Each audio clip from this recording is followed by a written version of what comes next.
All right, so welcome to Math 150, Section 2, Lecture 2, February 22nd, 2021. I am Professor Miller.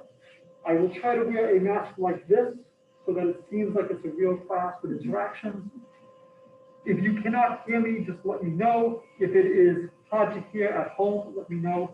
I am putting on the live captioning, so if you are watching this at home, you can actually have the closed caption on, and you can see how well it does with the Boston accent and the mathematics, and you can have a little bit with yourself as to which is harder for the transcription service.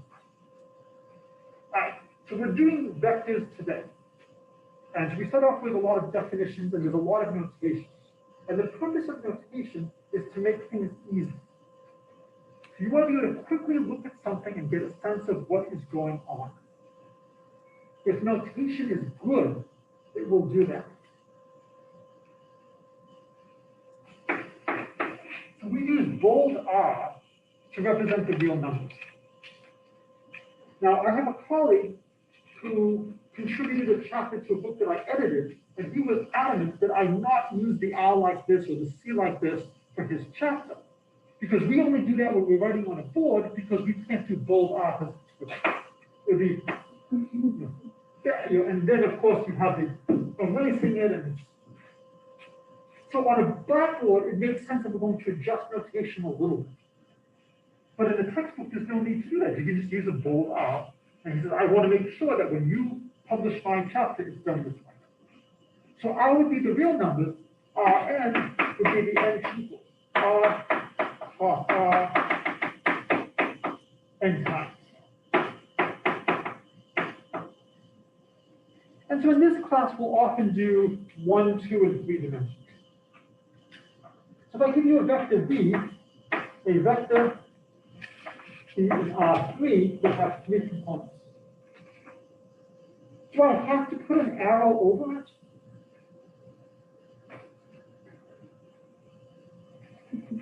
No, I can do whatever I want. What letter do you normally use for a variable? X. Could you use a smiley face? Absolutely. How many of you play bridge or other card games? So we normally use spades, hearts, diamonds, clubs. Could we use carrots, cabbage, cauliflower, rock? Absolutely. I think there's been studies that novices are more confused by using different suits than experts. You can quickly say, oh, okay, yeah, this is just the same house. You want things that are easy to look at. I put the arrow to remind myself that it is a vector. And so I might write V as V1, V2, V3. How else could I write it rather than using 1, 2, and 3? XYZ. We could do it as XYZ, the components. Or we could maybe do V sub X, V sub Y, V sub Z. All of these are fine. Why do we like the 1, 2, 3 better than the XYZ? You can keep going. So any Dr. Seuss fans here? Or at least familiar with who Dr. Seuss is. Okay, the museum is actually not that far from here, it's within an hour and a half. You know, the sun did not shine, it was too wet to play, let's do it. Cat in the Hat, excellent. So I actually went to Cat in the Hat Wembley years ago with one of my colleagues that drowned. He's a grandfather, so he had, not only his kids, but his grandkids that doing this, and he destroyed. Now, I got a quote of the book and he got the whole thing. Why am I saying this? One of Dr. Seuss's lesser known books is On Beyond Z, when the standard alphabet is not enough. And he introduces more letters in Seussian manner with strange notation and strange definitions. We can do that, but it's terrible notation. If I wanted to go X, Y, Z, W, would W come before X, or would it come after Z, or would I do maybe A? It's not good notation. It's much better to use 1, 2, 3 and go all the way up to N. And so often do V is an Rn, V1, V2, Vn. And so a vector has magnitude and direction. So frequently we have a center with coordinate axes. We have our vector over here, We draw the vector. Can somebody give me an example of a quantity that's a vector quantity? Velocity. And what's nice is this is exactly the same example as last time. So what would the length of velocity be? Speed. And so speed would be a scalar.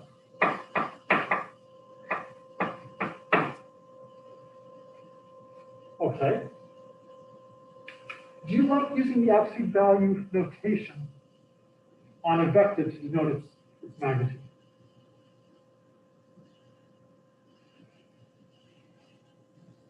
There's no wrong answer here because I'm asking, do you like? What's good about this notation? What does it generalize?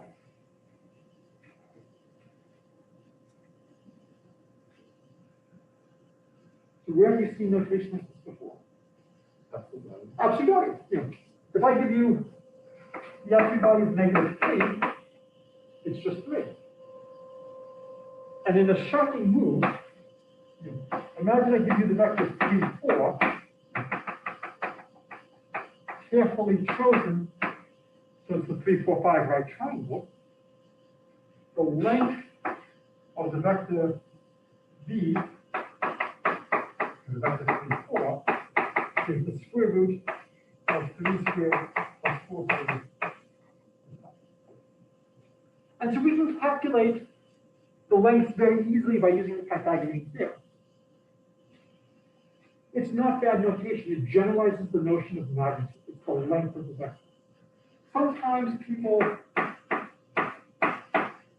will do 2 vertical lines. I often do this myself to just remind myself that what's inside is a vector quantity, to minimize the chance of making a mistake later and forgetting that what's inside is a vector quantity.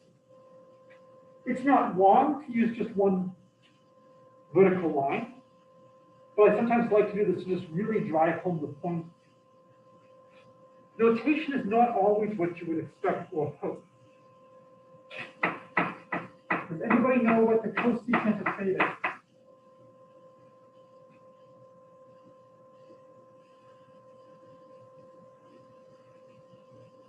Trig question. What function is cosecant theta? 1 over sine? It's 1 over sine. And throughout the semester, I will say things such as, if I controlled the universe, would I make cosecant go with sine? What would you choose to go with? Cosine. You should go with cosine. What should secant go with? With sine. Is it wrong? No, it's notation. You can do whatever notation you want. Is it good notation?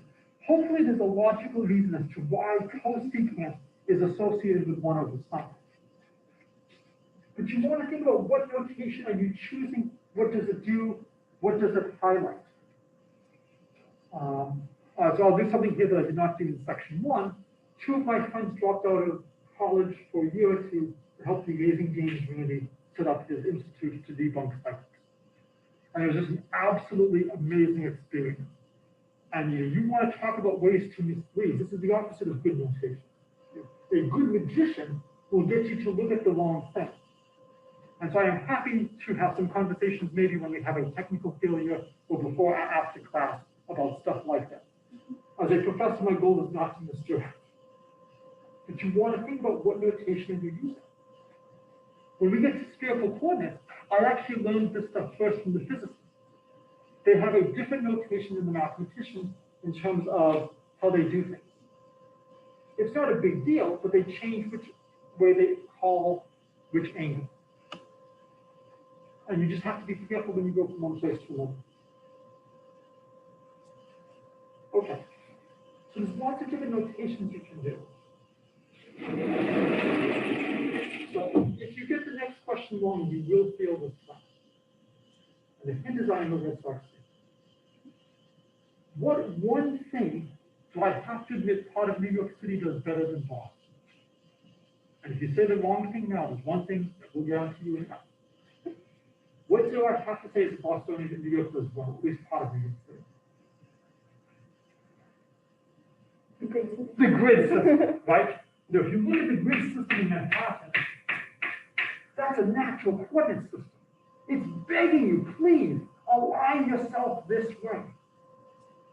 You might remember the equation of an ellipse from algebra, right? And hopefully you've seen how to find the equation of the ellipse like this. It's x over a squared plus y over b squared equals 1. How many of you have seen this in your algebra class? Okay. What if I were evil and I gave you an ellipse that's not aligned with the coordinate axis? We did not deal with this, I think, when I was in high school. Anybody see how to do this? It's screaming at you to what you should do. Yes, basically just saying, lean back. Choose this as the coordinate axis. U, V, Y. In the UV coordinate system, it's now a standard ellipse aligned with the coordinate axis. And all we have to do is figure out how does XY rotate to UV, or conversely, how does UV rotate to XY. And then we solve it in one plane, and then we turn to another. So whenever I give you a vector, whenever I write it down with coordinates, I have to give you a coordinate system. Different problems have different coordinate systems. Polar coordinates are designed for circles. What do you think cylindrical coordinates are designed for? And we haven't even covered them yet. What do you think spherical coordinates are designed for? Spheres, okay? Sometimes the names are good and they tell you where they're going to come into play. All right, so linear algebra is terrific for problems like this. One way of viewing linear algebra is how do you find the coordinate system where the problem is met? And as a rule of thumb in this class, if I ever ask you what do we need to do something, it's usually the linear algebra or maybe analysis if we want to make it rigorous. Okay. Any questions on this stuff up till now? So this is just the importance of notation. So we can look at lots of different vectors. So one of the vectors we looked at in the last class was the Williams and Downs. So number of shares in company I. So this vector would represent the Williams portfolio at a fixed moment in time. Is there any more information that you would need or want?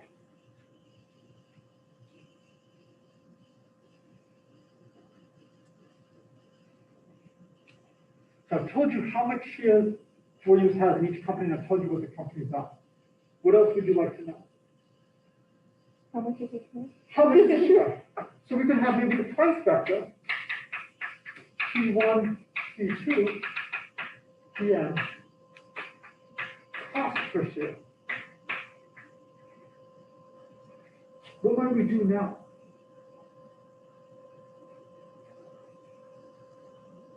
We have the vector of allocation.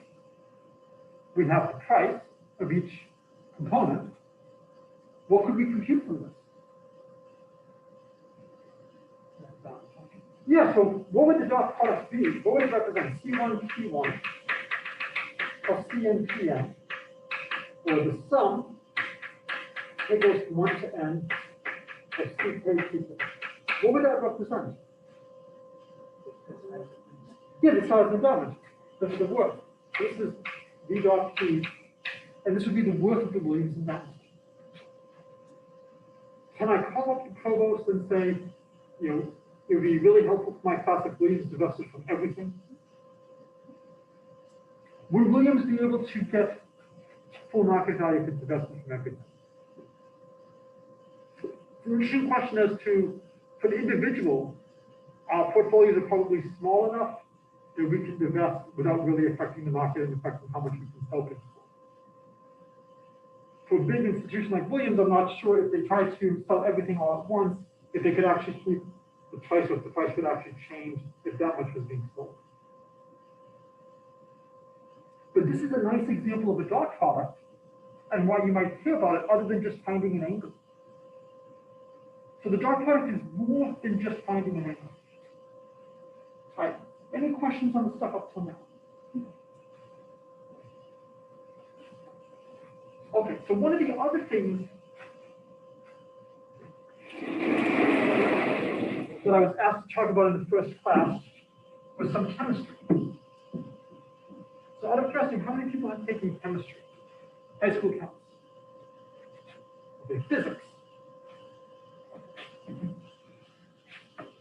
So one of the objects in physics that we might hear about is the center of mass. And there are some physics problems where the center of mass is constant. And so maybe I've got 4 objects, and I only care about gravity. And I've got to, hopefully I remember everything. I think I might have forgotten one of them in the first class. And I have my coordinate system here. And I can draw my vectors, each one of these, and I can calculate the center of mass. So the center of mass would be 1,4 V1 plus V2 plus V3 plus V4. Where might be a good place to put your center of mass? I mean, I'll phrase it, so I meant to phrase it as this.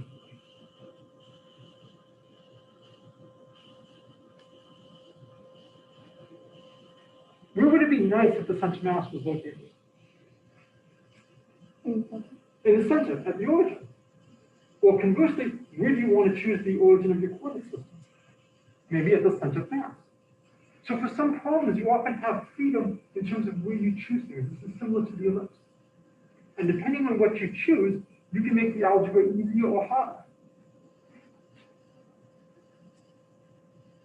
Okay? So we talked a little bit about 2 very important molecules, H2o and CO2. And so I was close. Anybody remember the structure of H2o? Yes. Okay. And do you know anything about how it's oriented in space? 3 points determine a plane. So there's a plane that contains the hydrogen and the oxygen atoms. It's bent. So do you remember the angle of the bending? I was within 5%. I remembered 109. Somebody said it was 105 when they looked up. So we'll call it, around 105, 100. No, and hey, your order of magnitude, absolutely, that's pretty close. It's not 108. And these numbers are all very far away from 180. And that has some real implications. CO2, actually, I think it's double bonded, is very different. It's linear. And this leads to different properties between the molecules as to how they interact and how they're going to be structured in terms of why I think one is a liquid and one is a gas. That when you have something like this, opposites that are electrically charged attract and like repel. And so this has a lot to do with the various structures that things come in. So here, the key object is going to be this angle. And so the stuff that we're doing has a lot of applications. I want to do one other thing. And then, for the most part, we'll only focus here on the one-dimensional case, but it does generalize. And part of this is just really drive home the point that for some problems, there is a right answer. If I give you a quadratic and ask you what's the root, this is not open to discussion. There is a formula, the quadratic formula, that will give us the roots for the quadratic. There are other problems where, depending on the assumptions you put in, you can get different answers, and they can both be right. So, imagine we have 3 people with the board names A, B, and C. A owns 52% of the company, B owns 46%, and C owns 2%. How much is person A's stock worth?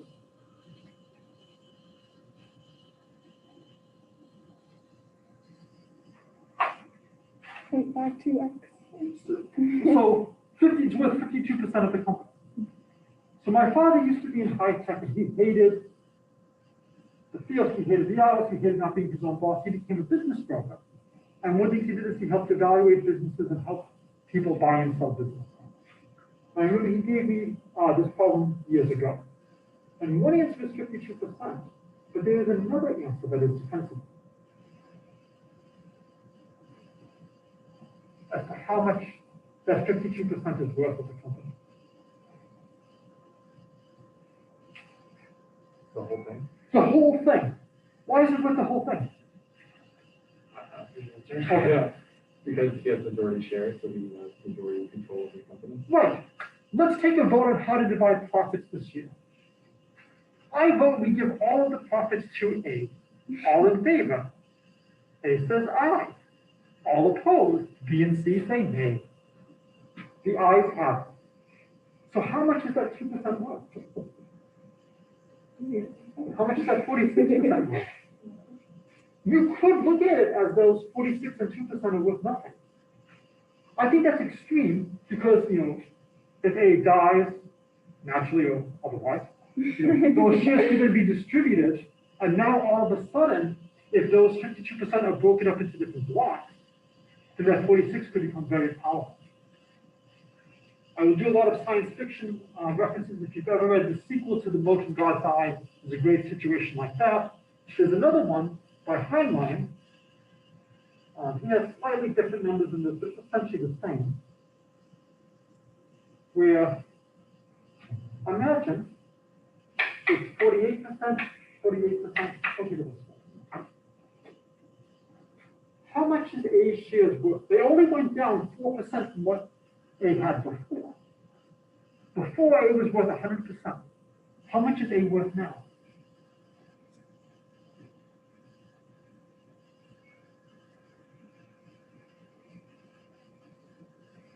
What do you think? 48%. So what is 48%? 48% is defensible. But I think there's another answer that's defensible. Is it nothing? I'm sorry? Is it nothing? I think nothing's a bit extreme unless B and C might have been bitter about previous weeks. I'm sorry? I don't think different. Think about coalitions. If everybody agrees, does it matter how much percent people have? How many people do you need to set policy for the company? You need to have over 50% of the company voting in favor of something. How many people do you need? Does it have to be two specific ones? Any two work here. How much is A's worth? 66%. Or 33%. One way to say it, A is worth a third, B is worth a third, C is worth a third. If you look at coalitions, each one is in the same number of winning coalitions as all the others. And it really matters how you look at this. How much is Vice President Kamala Harris's vote worth in the Senate?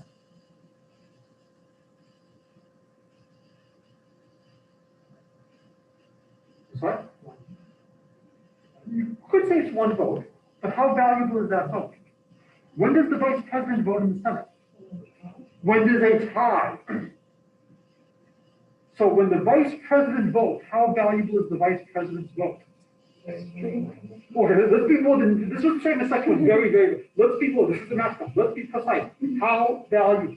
100%. If the Vice President is voting, whatever the Vice President votes for wins, because the Vice President only votes when there's a tie.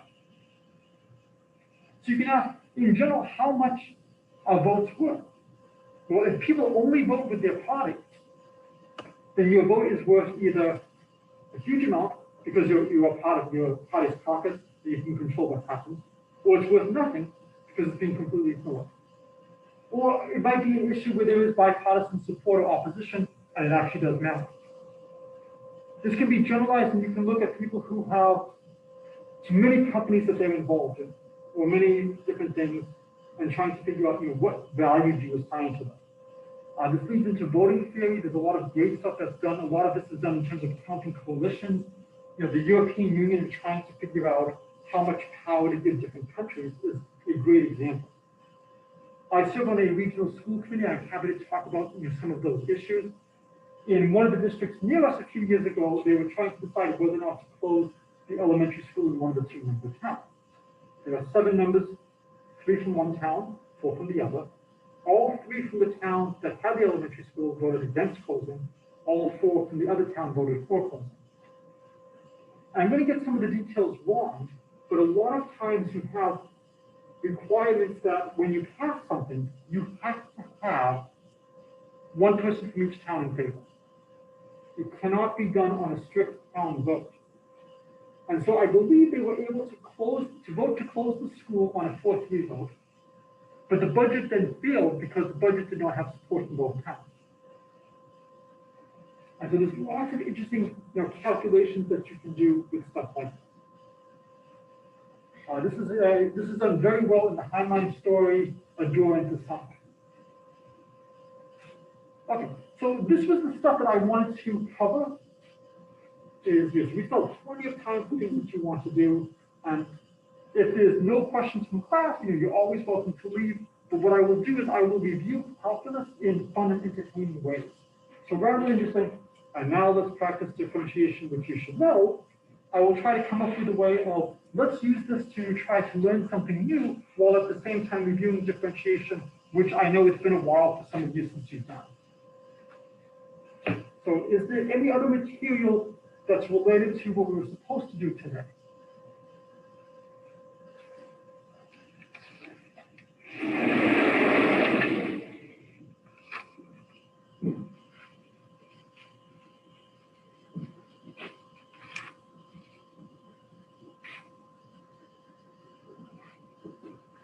Okay, so we're good for all the material that was supposed to be done for today.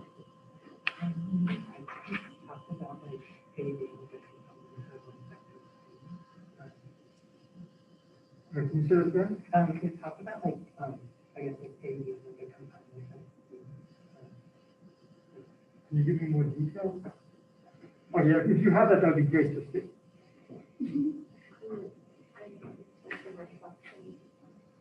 Oh, is it like here's some vector here, and then I'm looking at the projection down on the line? So what I can do is I can give you this vector B, and I can write it maybe as, say B is 3/4. And I can write it maybe as 3 times the vector E1 plus 4 times the vector E2. And so I can say the vector B is 3E1 plus 4E2. And so we're breaking up a vector into simple ones.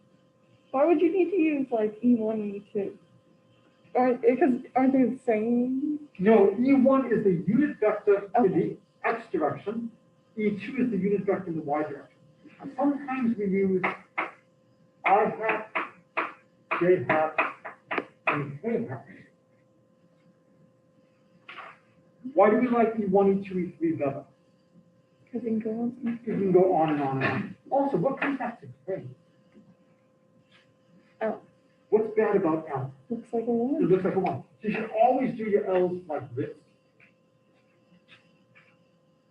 What letter do I hate to use as a variable?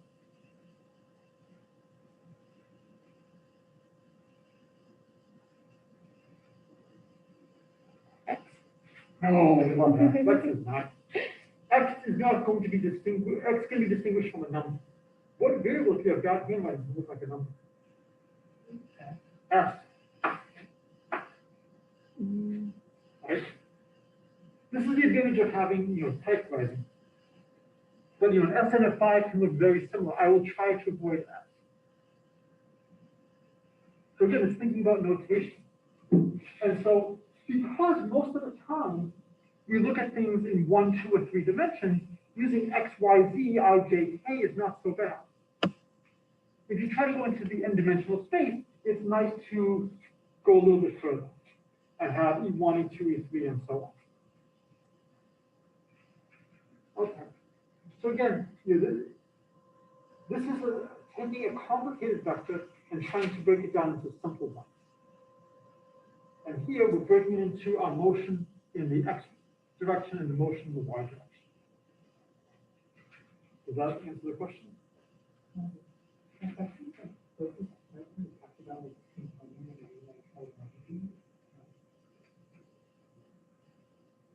Okay. And so to continue on this, say here's some vector, let's say W. Here's my vector V, and I could ask, how much of V do I have in the direction of W? So here, I was expressing V in the directions of E1 and E2. The standard, x-axis, y-axis. But I could go in another direction.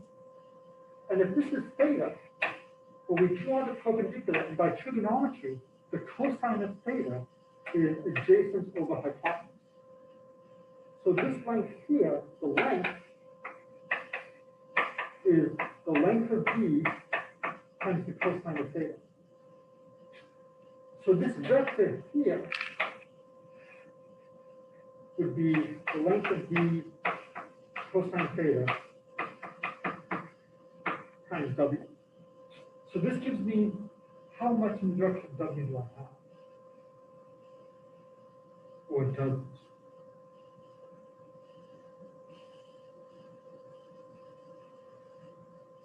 There's a slight mistake here. Oh, because they're, wait, never mind. Sorry. So here, what's nice about the length of E1 and E2? They're unit vectors. So this is like, I need 3 copies in the x direction, I need 4 copies in the y direction. If I were to make W longer,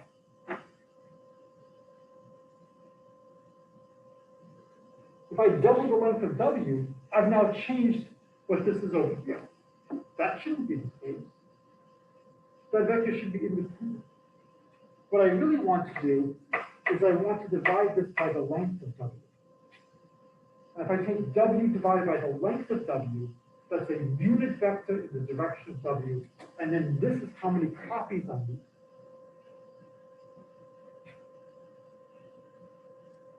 So that would give me how much I have in the W direction.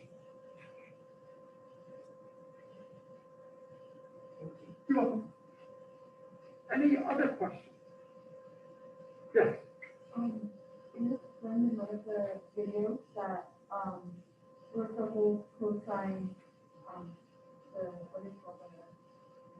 Well, cosine the angles, the Yeah, dot product. cosine the angle equals like the dot product, and then that divided by 2 lengths of here. Right, my feeling is we didn't prove that in the video. I think that's going to be done in the next video. Oh, okay. So if it's not done in the next video, then we will talk about that in greater detail. And then that's a great question, and please call me on it. But I think this video was just stating what it was, and the next one is proving it. I might be wrong. I might have not done the proof and save the proof for later. If so, we'll do the proof tomorrow. And tomorrow always means next class. So again, good notation. Okay. Other questions on this theory?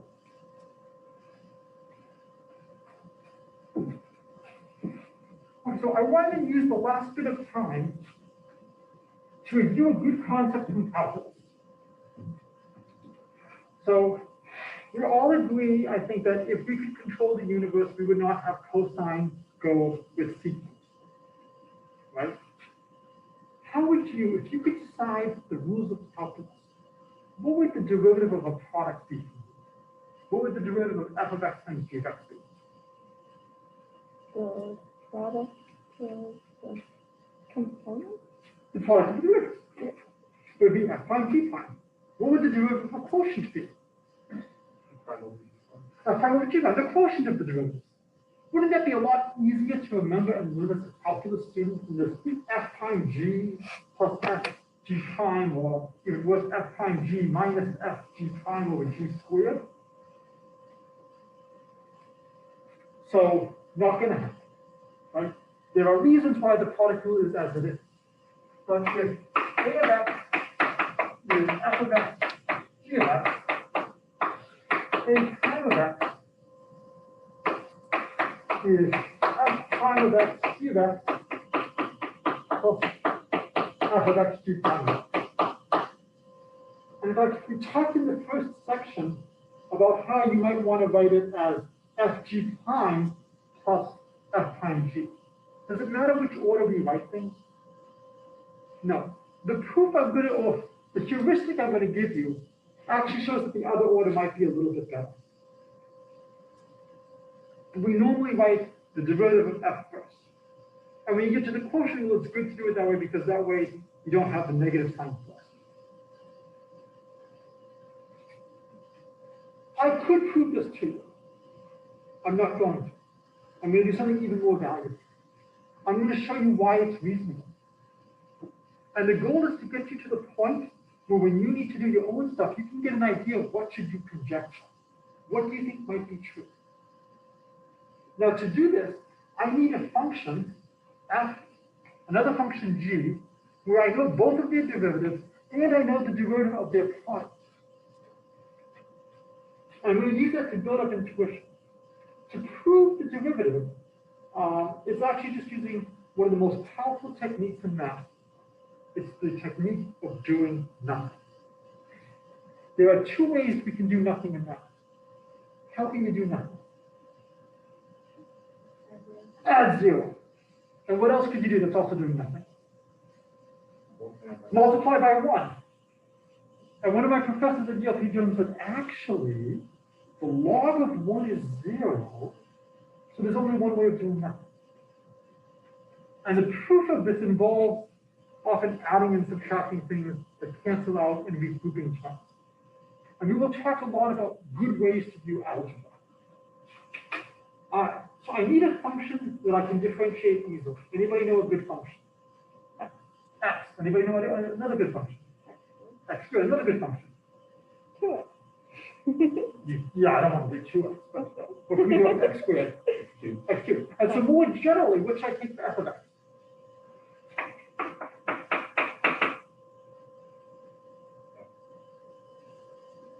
So I want to do a lot of examples all at once.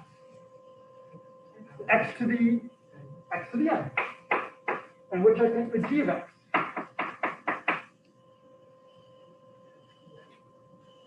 Well, if I do x to the n plus 1, it's now a very specific here. I want it as general as possible. So x to the k. We normally use the letter m, it doesn't matter. And so a of x is just going to be x to the n plus 1. And what's nice is all of these are easy to differentiate using just the binomial theorem of Pascal's triangle. You only need the main term. This is x plus h to the n minus x to the n over h. Takes a limited h goes to this. What's f prime of x?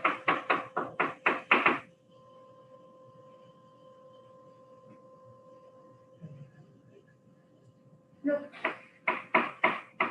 And g prime of x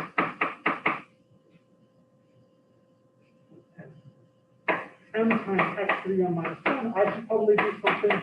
A prime of x is n plus m, x to the n plus m minus 1. This lecture is actually a lot more fun if you don't know calculus. And you can now experimentally conjecture what the formula should be. I've got to get to an x to the n plus m minus 1 power. Look what I have at my disposal. How can I get an n plus m minus 1?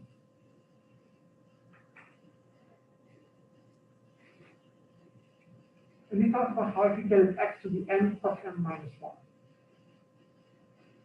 Multiply f prime of x times g of x? So I could multiply these two. How else could I get that power?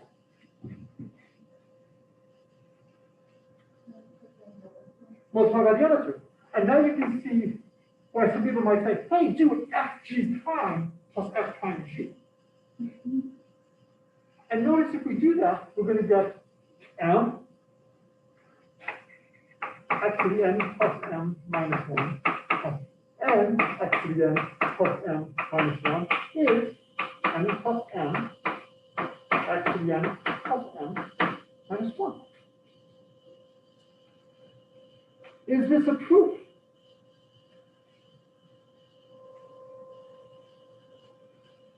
Yes or no? No, we did not prove the product rule. We showed that the product rule is at least reasonable and consistent. We would love to prove it, but we at least are able to conjecture that this might be how they come together. That A prime is a function of f g f prime to g prime. Now, if we believe something like that is true, here is a great example. And because n and m are arbitrary, this is doing a lot of different cases. If we just did x squared and x cubed, that would give us some intuition, but then we might do x to the fifth and x to the seventh, x to the third and x to the 11th, lots and lots and lots of different cases. It's nice to be able to do a huge number of cases all at once. What is 16 over 64 in lowest terms? Sorry? A quarter. A quarter. 19 over 95 in lowest terms. That was kind of slow. 49 over 98. 1/2. 1/2, still a little slow. 12 over 24. What? I got 4. Is anybody else getting 1/4 or is it just me? All right, we still got 10 minutes left. Let's show our work. So how did you get 16 over 64 is 1/4? I assume you just cancel the 6's and note that it's 1/4. Moving on, we cancel the 9, so it's 1/5. Continuing, we cancel the 9 and we get 4/8, which reduces to 1/2. So clearly, if you have the ratio of two two-digit numbers and you want to calculate the fraction, if the two opposite diagonals are the same, you cancel them. No. And because it's being recorded, I'll just make sure I actually write the word no before. Okay? Just because it works for a few cases does not mean it's a proof.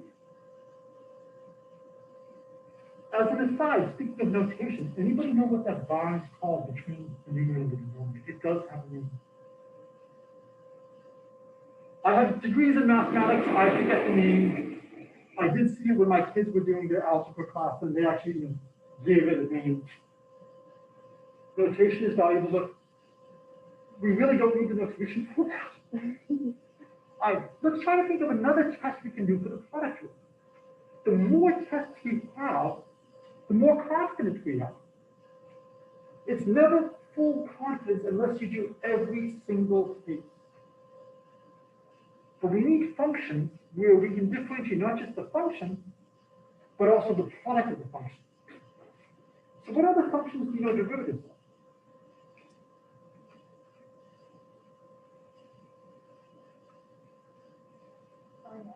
Sine. Okay, so we know trigonometry. And it's actually a bit involved calculating the derivative of sine and cosine. You have to do some good limits, but that's a great choice. So let's do f of x is sine of x. G of x is cosine x, and then a of x is sine of x cosine of x. Does anybody know another way of writing sine of x cosine of x?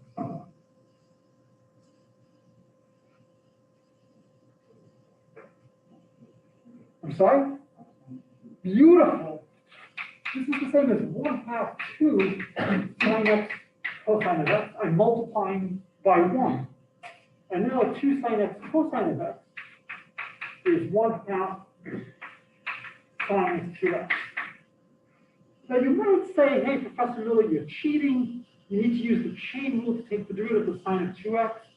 Well, if I know how to do the derivative of sine of x, the sine of 2x, I'm just going through twice as fast.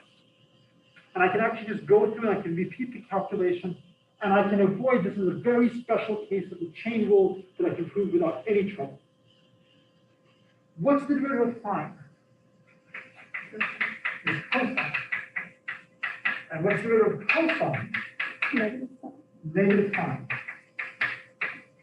So the mnemonic I came up with years ago is you have to remember where does the minus sign go when you're doing these calculations. There's a minus sign somewhere. Oh, it's minus sign. That's where the minus sign is. Derivative of cosine is minus sign. What's the derivative of a of x? It's going to be 1/2 derivative of sine is cosine 2x And then we have to take the derivative of 2x, and what's the derivative of 2x? 2. So what I hope you're realizing right now is we are reviewing Calc 1 right now. But this is, I think, a much better way of reviewing Calc 1 and saying, and here is the derivative of sine, and here is the derivative of cosine. We're actually getting a valuable lesson from this. How to conjecture formulas. How to think what the truth might be. And now, we need to find some relation between f prime g and g prime that equals cosine of 2x. Well, fortunately, we have a conjecture for what the product rule is. The product rule says it should be f prime g plus fg prime. So f prime g plus fg prime, well, that's going to be cosine times cosine is cosine squared x. And then we'll have sine times minus sine is minus sine squared x. And does anybody remember what cosine x minus sine x is? 1. I'm sorry? 1. Not 1. What is it? It has to be cosine 2x, because the product rule is true. So this is the same as the cosine of 2x. There's many different ways of writing cosine 2x. One way is cosine 2x, but another way is cosine squared x minus sine squared x. What's sine squared plus cosine squared? 1. So if you write sine squared as 1 minus cosine squared, this becomes 2 cosine squared x minus 1. These three functions are all the same function. They look different, but they're all the same. This is a much better test of the product rule, because it requires you to have a trig identity.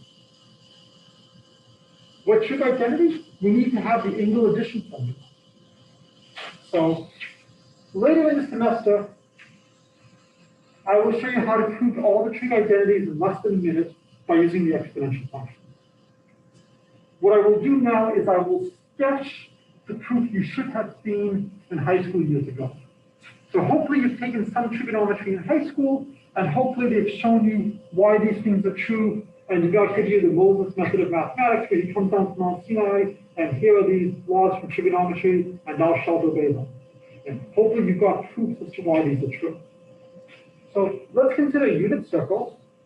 Here's angle x, here's angle y. If I come straight down like that, the length of that line is the sine of x plus y. Okay? And now we just do what we do in geometry. We add auxiliary lines. What kind of triangles do we want to form? Right triangles. So I will come down over here, and it gives me one right triangle. I'll come down like this, it gives me another right triangle. I'll come over like this, and it gives me another right triangle. And now, the sine is this vertical line. It's the same as this vertical line plus this vertical line. And this vertical line is the same as that vertical line.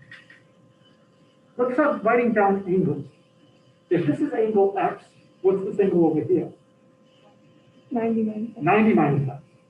And then what's this angle over here? Also 90 minus x. Also 90 minus x. So what's this angle over here? X. Or I could say this is x, this is 90 minus x, so this must be x over here, so this is 90 minus x, so this is x. Lots of different ways to get this is angle x over here. If this whole thing is 1, then this line over here is just going to be the sine of y.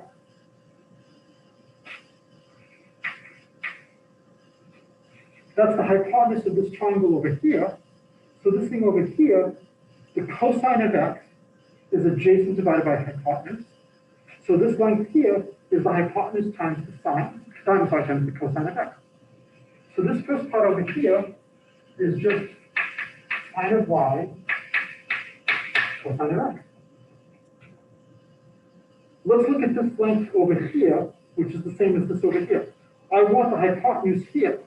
If this is 1, then this over here is going to be the cosine of y. So to get this, it's going to be the cosine of y on of x.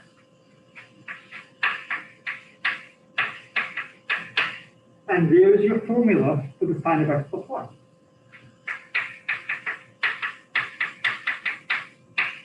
And then with a little bit of work, you can get the cosine of x plus y as well. Everything I've done here is assuming that x, y, and x plus y are all less than 90. That's fine. You can play games for other stuff. But this shows you the trig formula, which is extremely valuable to know. And it gives us a non-trivial check of the product rule. Again, we have not proved the product rule. It is very important to remember the caveats on state tests. Caveats are often dropped. I have learned that quite well this year. That just because you put caveats there does not mean people will remember them. Okay? We have not proven the product rule. We have shown that the product rule is reasonable. We didn't even prove the angle addition formula. We only proved it in the special case when x, y, and x plus y are all less than 90 because of how we're drawing things. It's not hard to go from that to other angles, but we have not given a full proof, and it's very important to keep all this in mind. All right, so this is a good place to start. And then if you have